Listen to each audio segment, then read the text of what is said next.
Com relação à vacinação, Mossoró essa semana comemorou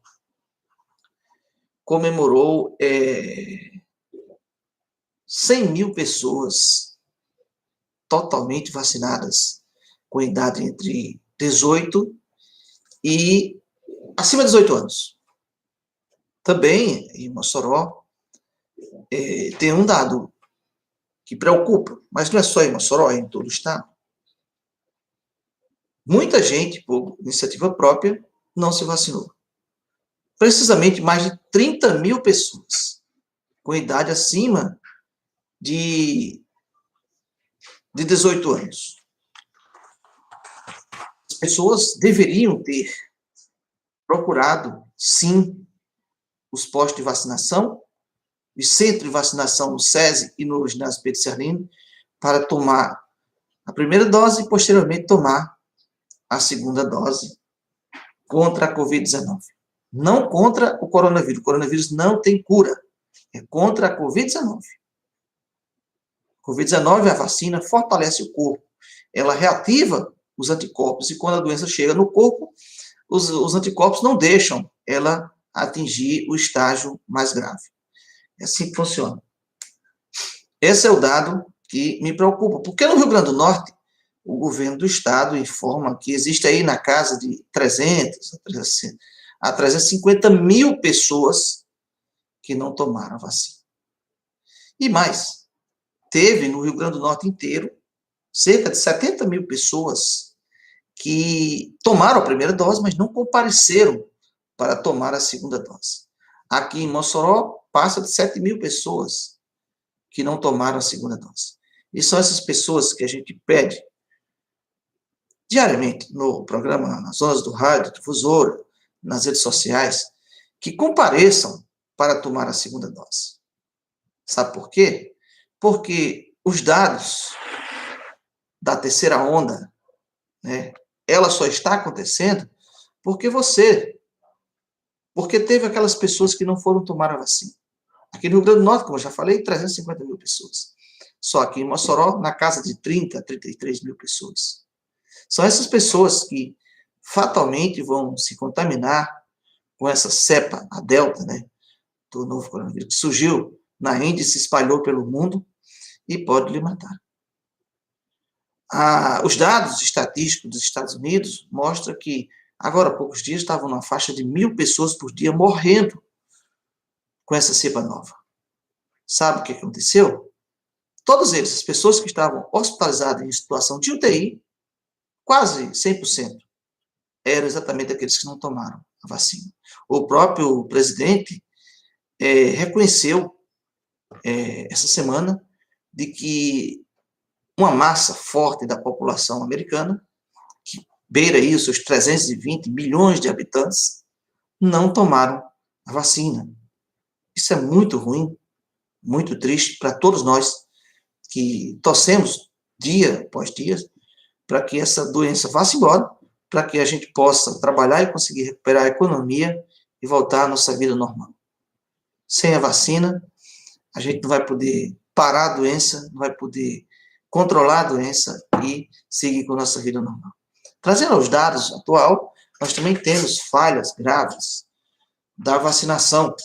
Vamos logo com as falhas do governo federal, depois a gente vai fazer observações com relação à estadual e municipal, observando que a vacina é uma obrigação do governo federal comprá-la, é um dever do governo do estado distribuir entre os seus municípios, através das regionais de saúde, e é um dever do município aplicar as vacinas através dos seus postos de saúde e seus centros de vacinação.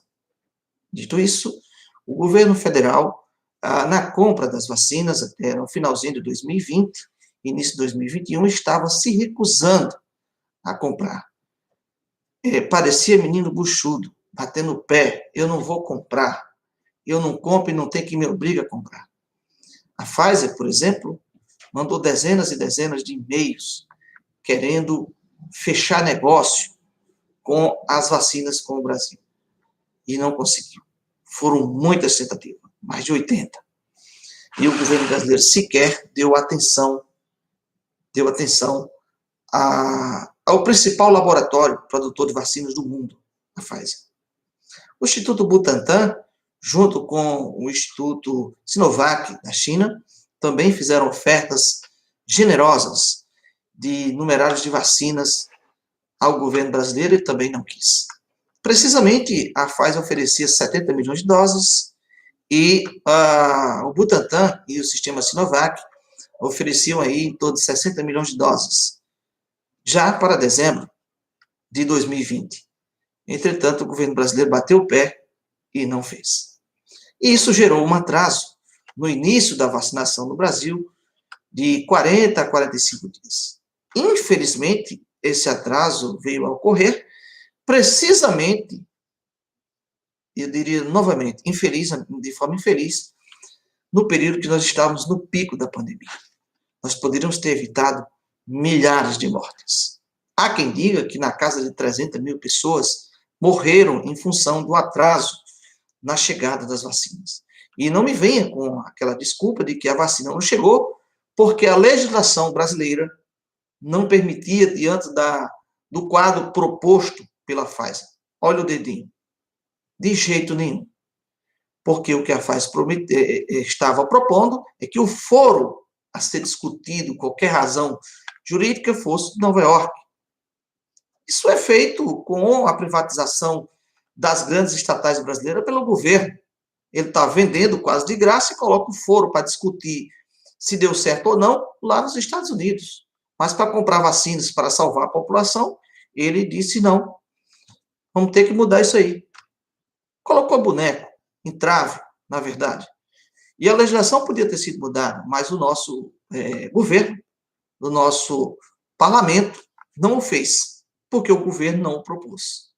Isso veio a acontecer precisamente no mês de março. Precisamente, novamente, posso dizer, 3 meses depois que começaram a vacinar a população nos Estados Unidos. O FDA, dos Estados Unidos, ele autorizou o uso da vacina contra a Covid-19, uso da Janssen e da Pfizer, no dia 11 de dezembro, e no dia 14 já começou a vacinar a população. Lá, parte da população que quis a vacina, tinha. Até em posto de combustível, se quisesse tomar, tomava. Em aeroportos, em qualquer canto. Mesmo assim, parte da população não tomou, e o país agora está pagando as consequências com isso. Não fechou tudo, não. Mas tem muita gente morrendo em função dessa teimosia de não tomar a vacina. Esse é o primeiro ponto, o atraso na chegada das vacinas. O segundo ponto foram as atrapalhadas que aconteceram ao longo desse período. Citaria aqui atrapalhadas a questão dos medicamentos, dos hospitais.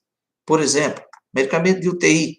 Como ia haver, como estava previsto de acontecer desde novembro do ano passado, um número elevado de pessoas internadas em UTI, cabia ao Ministério da Saúde, cabia ao governo federal, adotar medidas junto aos 9 laboratórios de produção farmacêutica no Brasil, a aumentar a produção daquele tipo de medicamento que é usado usualmente nas UTIs. Por exemplo, a polipnicina, que é o que combate a infecção hospitalar, combate a bactéria ultra-resistente. Não foi feito. Como, por exemplo, também o Propofol, que é um sedativo, e o Rocurônio, que é um relaxante muscular. Eles são usados para o paciente relaxar, obviamente, e para ficar sedado enquanto o médico faz o procedimento de entubamento. Infelizmente, o governo não adotou medidas também com relação a isso.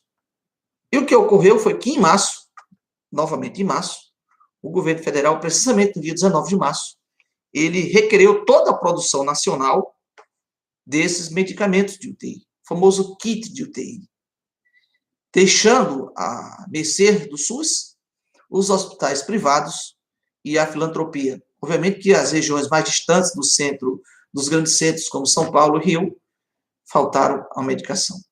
E aí, uma polipnicina que custava R$ 22 a ampola, passou a R$ 200, R$ 300 cada uma. E um paciente, para ficar bom, precisa de pelo menos 14, 15 ampolas de polipnicina. Alguns até 32 ampolas de polipnicina para poder se curar de uma bactéria ultra-resistente, que geralmente o paciente contrai quando passa mais de 20 dias internado no hospital, em especial em leitos de UTI. Já com relação ao Propofol, para vocês terem uma ideia do tamanho do estrago que foi causado aí por irresponsabilidade do governo federal, Propofol custava, uma ampola custava R$ 5. Uma ampola de rocurônio, rocurônio que é feito, inclusive, gente, de casca de árvores, extraído, né? Custava R$ 6. O rocurônio R$ 6 e o Propofol R$ 5. Ocorre que, como não havia disponível no mercado, e o governo federal havia feito essa requisição de toda a produção nacional ser entregue ao SUS, para o SUS distribuir com todos os hospitais no país, veio o caos. O rocurônio passou a ser vendido aí por R$ 150 a ampola. E um paciente com peso médio precisa de 5 a 10 ampolas por dia. O Propofol, que no caso sedativo, passou de R$ 5 para R$ 120, R$ 130, R$ 140 a unidade, a ampola. E uma pessoa com peso 120 quilos, por exemplo, altura de 70, 80, 1,70 m, 1,80 m de altura, com 120 quilos, precisa de pelo menos 30 ampolas de Propofol por dia. Para vocês terem uma ideia, o Hospital São Luís, que tinha 50 leitos de UTI no período pandêmico e pico, precisava, em média, de 12 mil ampolas por mês para atender os seus pacientes. Como atendê-los? Eu sei que quem está me ouvindo, que é médico, ele vai dizer o seguinte: olha, César, mas existem outros tipos de medicamentos que servem para sedar, como o midazolam. Sim, é verdade, mas não com a mesma eficiência do Propofol. O midazolam custava R$ 2, R$ 3 no máximo a ampola até janeiro desse ano, assim como os demais medicamentos. Quando ocorreu de não ter mais, sumir do mercado, no final de março, início de abril, a ampola do midazolam subiu para 38, 40, 45, baixou para 35, ficou na casa dos R$ 38 a ampola. Isso encareceu por demais o atendimento do paciente que estava sofrendo de Covid. Esses foram os primeiros grandes erros que eu observo do governo federal, além, é claro, daqueles que vocês já sabem. Ele fez campanha abertamente para as pessoas não usarem máscaras, para as pessoas não ficar resguardadas em casa enquanto se combatia o vírus, ficar em casa que é para o vírus não se propagar. Ele fez campanha abertamente com relação a isso. Realmente, isso gerou um problema nacional, porque o presidente tem seus seguidores fiéis, tem quem diga que eles são fanáticos, e aí, nesses movimentos agora de 7 de setembro, deu para ver isso mesmo, e essas pessoas seguiram e não fizeram. Não usaram máscara, deram problemas para poder não aglomerar, eles aglomeraram, entre outras. Principalmente você ter que higienizar as mãos sempre, para evitar que você mesmo próprio leve a doença para a sua boca. Esse foi o grande problema do governo federal, acabei de citar.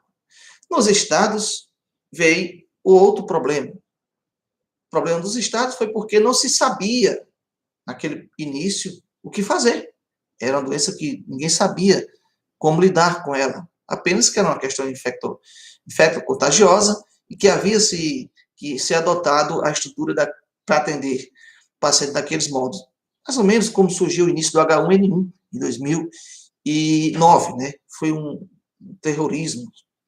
O pessoal da saúde vestido com aquelas roupas de astronauta. Depois descobriram que dava para tratar um paciente com H1N1 tranquilamente, sem ser contaminado. Daí surgiu a vacina, e anualmente as pessoas tomam a vacina, e evita que essa doença volte novamente. Bom, com o coronavírus foi a mesma coisa. Foi cenas de horror. No início de 2020, os estados não tinham, por exemplo, respiradores. E não tinha onde comprar respirador, porque todo mundo no país e no mundo estavam comprando respiradores. Assim como respiradores, os monitores, bombas de seringa, bombas de infusão, que são equipamentos usados em UTI, em especial para o processo de entubamento das pessoas.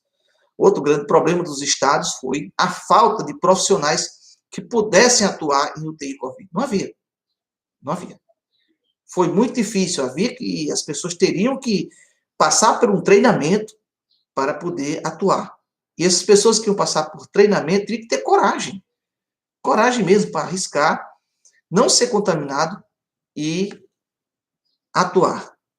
Imaginem vocês como é que iam se instalar de uma hora para outra 400 leitos de UTI. Imaginei vocês que um leito de UTI, uma UTI de 10 leitos, uma UTI de 10 leitos, precisam de 56 profissionais para funcionar bem. 56 funcionários é a mobilização de uma UTI de 10 leitos.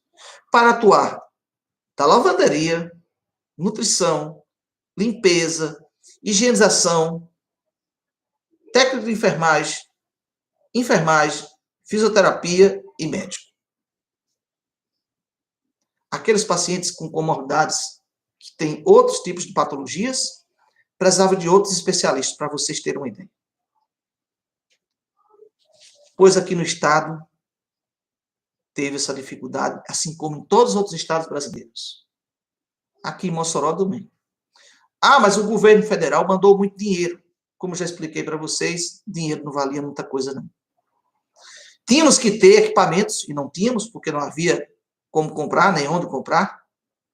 Pra vocês terem uma ideia, um respirador pulmonar de ponta, até dezembro de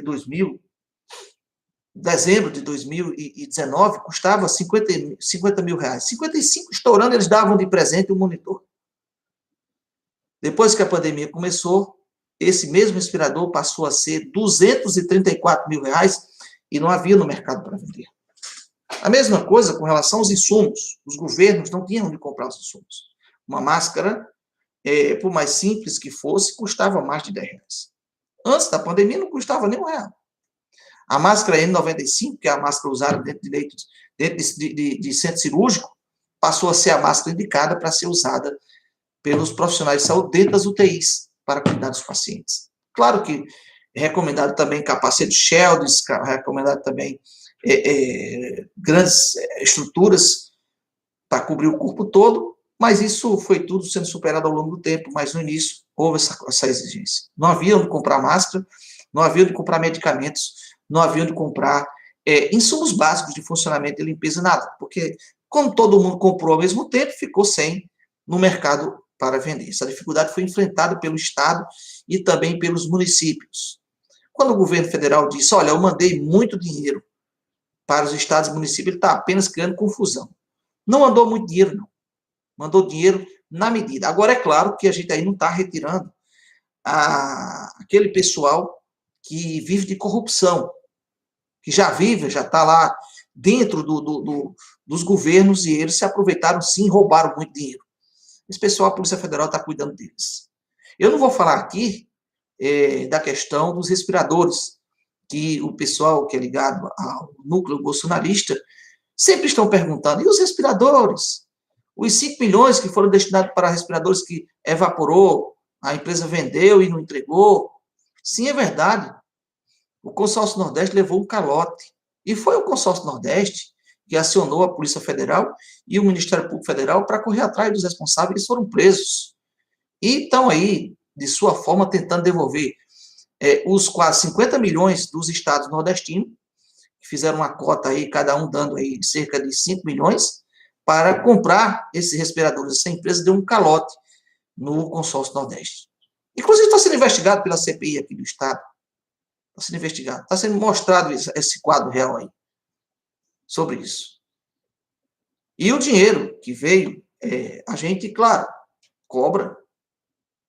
E que seja instalado CPIs como essa que foi instalada no governo do estado, para verificar como os recursos foram aplicados. Mas não seja CPIs para ficar conversando com relação à espessura de um negócio de botar no solo para pisar em cima. Pelo amor de Deus. Vamos discutir a coisa com mais seriedade, a questão do medicamento, de equipamento, de profissionais de saúde. Vamos observar em que erramos, vamos buscar soluções.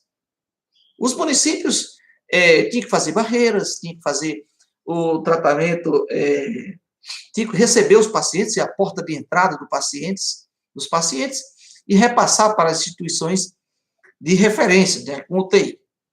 Graças a Deus, aqui em Mossoró teve a APAMIN, que quando percebeu que o Estado e o município não tinham condições de colocar em funcionamento a estrutura de UTI para atender a demanda de pacientes, se ofereceu e através de um TAC firmado junto com o Ministério Público Estadual, proposto aí pelo Ministério Público Estadual, Federal e do Trabalho, abriu o Hospital São Luís aqui em Mossoró, alugou o Hospital São Luís e mudou a estrutura lá dentro, tinha os equipamentos e formou a sua equipe técnica.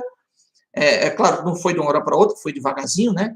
Foi formando as equipes que conseguiram, tanto médica, quanto de enfermagem, quanto de fisioterapia, etc., que atuaram divinamente bem, tendo atendido aí mais de 2.500 pacientes nesse período aí de 1º de maio de 2020 aos dias atuais. Quanto ao município, ele foi instalado aqui em Mossoró, a UPA lá do BH, como ponto de entrada do paciente com os sintomas da Covid-19. Tinha também a UPA do Alto São Manuel e a UPA do bairro Santo Antônio, mas a principal era a UPA lá do bairro BH.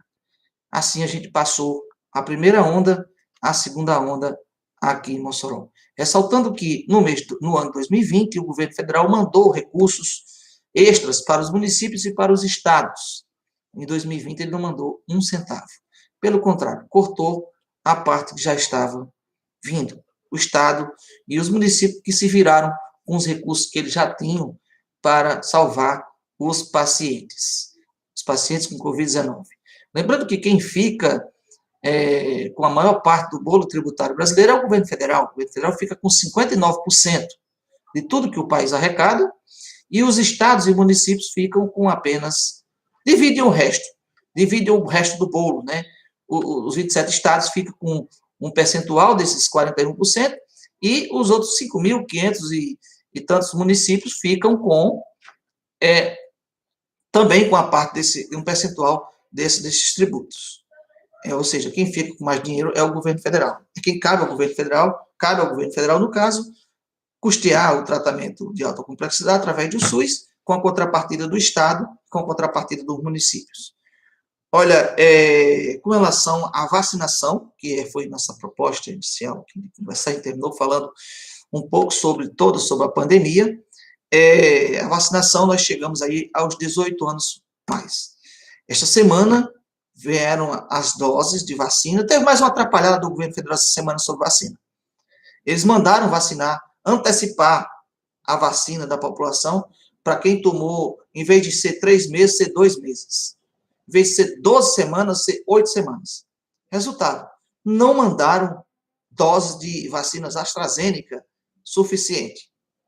Está aí agora muita gente aguardando para tomar a segunda dose da AstraZeneca de forma antecipada, dentro do seu período aí de 8 semanas. Muita gente mesmo. E não é só no estado do Rio Grande do Norte, são em vários estados brasileiros. As doses que vieram para a primeira dose, para quem tem entre 12 anos e 18 anos, já começaram a ser aplicadas. Assim como aconteceu com a idade acima de 60 anos, acima de 70 anos, 60 anos, está acontecendo também agora. O PNI orientou os municípios a aplicar as doses, primeiramente, para os pacientes, para as pessoas que têm menos de 18 anos com comorbidades. Essas pessoas, tendo a comprovação, você pode ir hoje lá no ginásio do SESI ou no ginásio do Pedro Serralini e tomar a sua primeira dose. O garoto aí com 17, 18, 15 anos pode ir tomar a sua primeira dose, desde que ele tenha uma comorbidade comprovada. Em seguida, deve abrir para quem tem 12, 13, 14 anos. Vacinado esse público, passa-se a vacinar o público que não tem comorbidades com essa faixa etária de idade de 12 a 17 anos. As doses estão chegando devagarinho. Isso tem prejudicado a sequência do trabalho. Ontem mesmo, a Prefeitura de Mossoró informou que estava suspendendo a segunda dose da AstraZeneca para quem tem aí 8 semanas. Já está com as 8 semanas e já está aí para tomar a segunda dose, por falta das doses do governo federal. O governo federal deu mais uma atrapalhada aí. Mandou aplicar, diminuir o período de 12 para 8 semanas e terminou não tendo dose suficiente para a atender a população brasileira. Eu lembro que no dia 20 de março passado, o então ministro Eduardo Pazuello chegou a dizer, olha, acusar os estados diretamente, de forma leviana. O governo brasileiro como um todo, né, todo o governo Bolsonaro, acusou os estados de estar estocando vacinas. Não era verdade.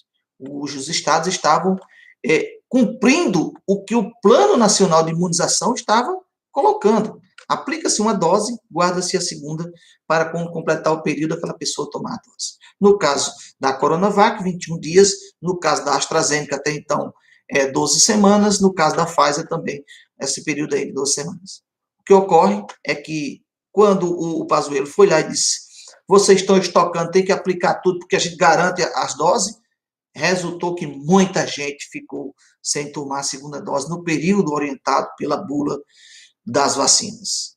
Bom, minha gente, este vídeo já ficou longo demais, a gente já está com mais de 30 minutos aqui de gravação, é um vídeo teste, a gente está gravando para ver se o equipamento resiste, para ver se funciona tudo ok, para que na próxima segunda-feira, de 8 horas da manhã, na transmissão do Mossoró Hoje, nas ondas do rádio, a gente consiga fazer a transmissão já aqui pelo canal no YouTube, conforme aí nos orienta os técnicos das redes sociais, do programa Mossoró Hoje, nas ondas do rádio, comentando as principais notícias de Mossoró, da região oeste do Rio Grande do Norte, do Brasil e do mundo. A todos, um bom dia, um bom final de semana, forte abraço.